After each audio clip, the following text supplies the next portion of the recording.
cheating stories that will make you question everything. Silence in the house was a living thing. Thick, suffocating. It had been building for months, maybe years, a quiet tension stretching between Mark and me like a frayed wire. We moved around each other like strangers sharing a cramped apartment. Polite, detached. Mark was always working, always. His law firm demanded everything and he gave it willingly. Late nights, weekend conferences, urgent trips out of town. He'd kiss me on the cheek, a fleeting, impersonal gesture, and vanish into the city's glow, leaving me alone in our perfectly curated suburban haven. Chloe, bless her heart, tried to be supportive. He's just ambitious, Anya. It's what you love about him, right? But lately, ambition felt a lot like absence. And what I loved about him, I wasn't so sure anymore. That's when Sarah entered the picture. A name whispered on Mark's phone, a lingering perfume in his car, a shared inside joke that died on his lips when I walked into the room. She was young, sharp, and ambitious, just like Mark. The kind of woman who thrived in his cutthroat world. The kind of woman I used to be before I traded late nights at the office for designing houses and keeping our home immaculate. The renovations were supposed to be a fresh start, a chance to breathe new life into our stagnant marriage.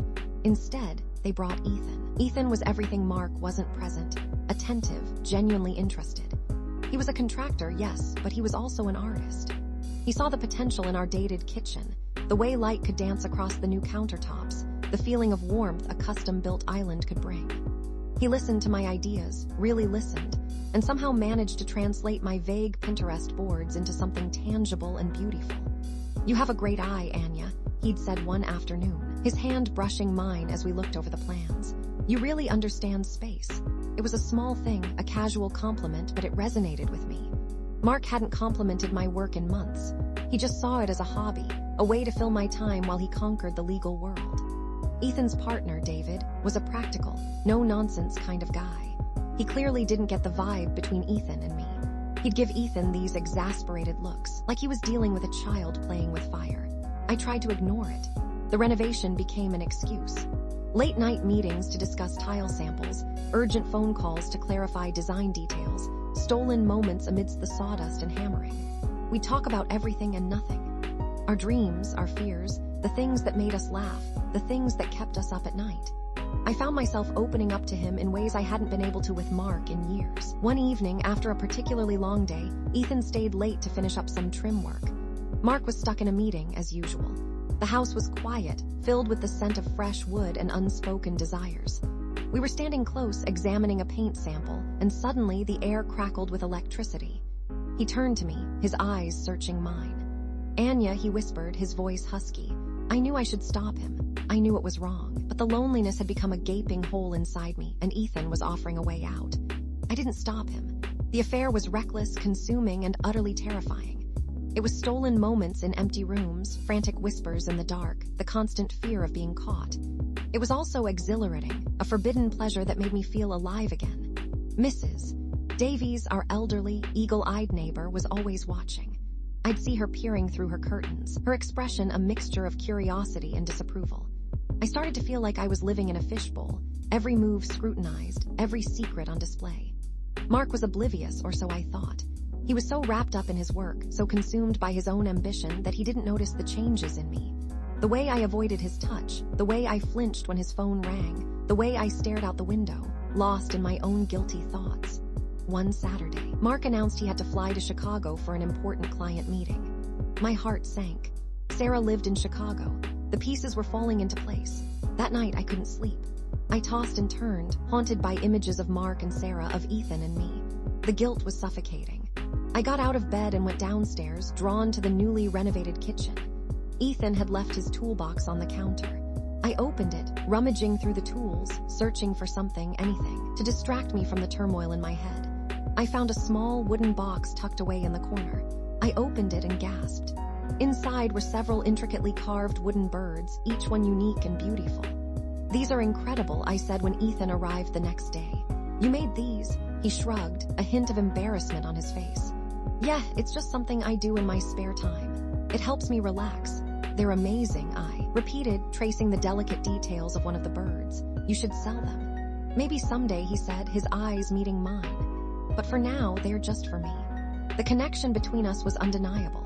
It was more than just lust, it was a deep, emotional bond that had formed in the shadows of our respective lives. I knew I couldn't keep living this way. The lies, the secrets, the constant fear, it was eating me alive. I needed to confront Mark. I needed to know the truth. He came home late Sunday night, exhausted and irritable. I waited for him in the living room, my heart pounding in my chest. "We need to talk," I said, my voice trembling. He sighed, running a hand through his hair. "Can't this wait, Anya? I've had a long day." "No, it can't wait," I said, standing my ground. "I know about Sarah." His face paled. He opened his mouth to speak, but no words came out. "Don't lie to me, Mark," I said, my voice rising. "Just tell me the truth." He hesitated for a moment, then finally nodded. "Yes," he said, his voice barely a whisper. "There's something going on between Sarah and me." The admission hit me like a punch to the gut. Part of me had known all along, but hearing him say it out loud was devastating. "How could you?" I asked, tears streaming down my face.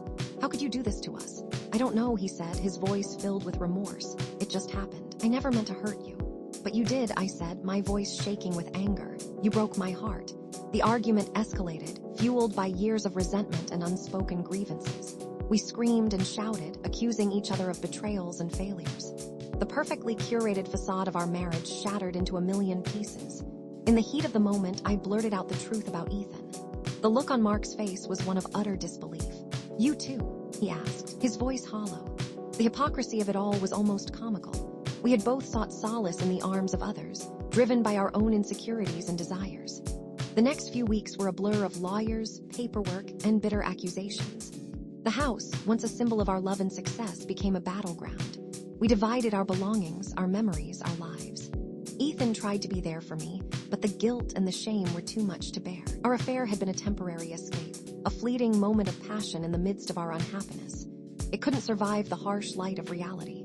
"I can't do this, Anya," he said one evening, his eyes filled with pain. "I can't be with someone who's still married, even if it's just on paper." I knew he was right. Our relationship was built on a foundation of lies and deceit. It was never meant to last. The divorce was finalized a few months later. I moved out of the house, leaving behind the memories, the furniture, and the carefully curated life I had built with Mark. I found a small apartment in the city, a blank canvas where I could start anew. I threw myself into my work, designing houses for other people, trying to create the happiness I couldn't find for myself. One day, I saw Ethan at a local art fair. He was selling his wooden birds. They were beautiful, even more so than I remembered. We talked for a while, catching up on our lives. He seemed happy, content. He had a new girlfriend, a potter who shared his passion for art. "I'm glad you're doing well," I said, offering him a genuine smile. "You too, Anya," he said. "I always thought you had something special."